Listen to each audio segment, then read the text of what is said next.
we Mhm. quickly recognized that when we would talk to our teachers kind of almost like in Nicodemus fashion would say, I hate this.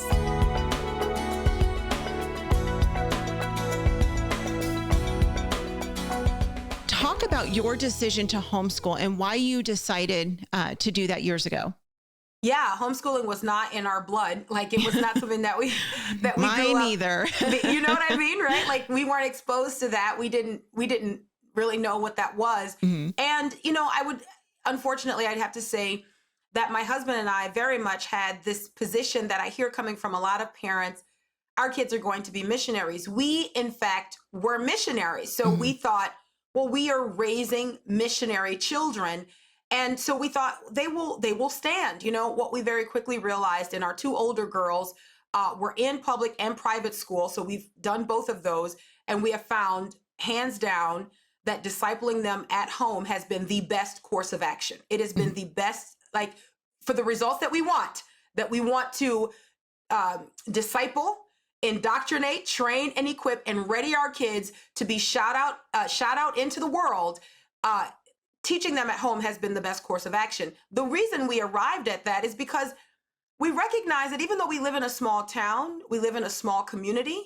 And as most people will say, so many of our teachers are Christian. This was true. So many of them were Sunday school teachers. We quickly recognized that the teachers don't actually have control over the curriculum. We quickly recognized that when we would talk to our teachers kind of almost like in Nicodemus fashion would say, I hate this. Like there are things that we have to teach that we just do not like teaching. And then of course there is the peer influence piece that we cannot ignore. Right. To have our daughters come home and all of a sudden to believe that they were older than they were. Yeah. I mean, we had our oldest daughter coming home, all of a sudden, these were baby shows. Like, I don't want to watch, this is a baby show. And then talking about her peers. Now this is first grade. Yeah. She only went to second grade, right? So in public education, not in life, but in second, because that would be a failure, guys. Second grade. That would be a failure. We covered everything second grade. We're moving on. But to have her say, she's got friends who have boyfriends and all of this, and we're having conversations about this, and I'm watching her be slowly but consistently robbed of her innocence. Our younger daughter, who did kindergarten and first grade outside of our home, just in that short time span, being faced with questions about, do I lie about what I know to be true? And I'll give you an example. And guys, these things are kind of like innocent, if you will. Right. I don't know if I use that word, but we think of these things as like insignificant. They are significant. Our second born, Gabby, came home one day and she talked about how she was corrected in the cafeteria because she was talking to one of her classmates about the fact that the legend Santa Claus is not real. That there is really, because we taught our kids, there's really Saint Nicholas from whom Santa Claus, the legend, is derived, but Santa Claus, this idea, so we never wanted to lie to our kids, one, because it's sinful, two, because we're also going to teach them some things from scripture that if we confuse them on the front end, how can they trust us, right? Like when we tell them that a donkey speaks with a woman's voice in the Bible, how will they believe that that is a fact when we tell them that a man dressed in a red suit makes his way all the way around the world in one night, delivering presents down chimneys, that even if you live in the hood and you don't have a chimney, right. he somehow makes it into your home. So we just decided very early on, we weren't doing that because of integrity. So here's our, 6-year-old, and she's telling her friends Santa is not real. And the little girl starts to get upset because her parents have told her as a fact, okay, that Santa is real.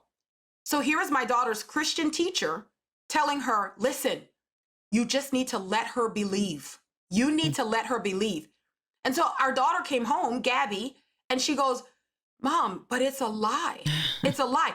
So now this is what I told her. I go, no, we combat lies. I'm sorry, honey. Like, but I'm putting my 6-year-old in a position where she's got to pretend not to know the truth. Right. So what I'm doing is I'm creating a pattern of contradiction. Yeah. I'm creating a duality in her life.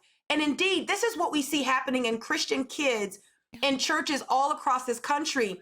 They are leading almost a double life. They go out into a school environment. that begins with the rejection of God if there is even an acknowledgement that he exists. Okay, if we acknowledge that he exists, then what we say is that he has no place here. So what you're training your kids to do is for 5 days a week, say that God does not exist. And if he does, he's irrelevant. Okay, he's not useful to whatever I'm learning here. But then on the weekend, we're supposed to kick it back into gear that he's worthy of it all. We're supposed to sing his praises. And so think about what kind of conflict or cognitive dissonance that causes in an adult. Yep. But you've got our kids who for generations have endured this. They've seen Jesus, they've seen the truth of scripture, almost like drug paraphernalia that has to be confiscated when they enter school, and then you can have it back on Friday at 3:15. Wow. Do you understand this? And so we tell our kids that God does not matter. And this is happening in so many different contexts. Look, even in, private Christian education, it's not Christian education just because it's being taught by Christians. Right.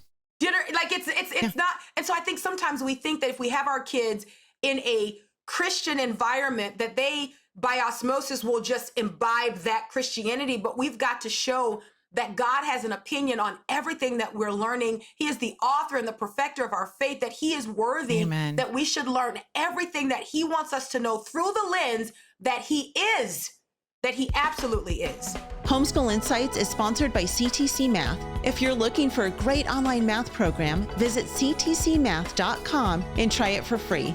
For more great homeschool inspiration and resources, listen to the Schoolhouse Rocked podcast every Monday, Wednesday, and Thursday.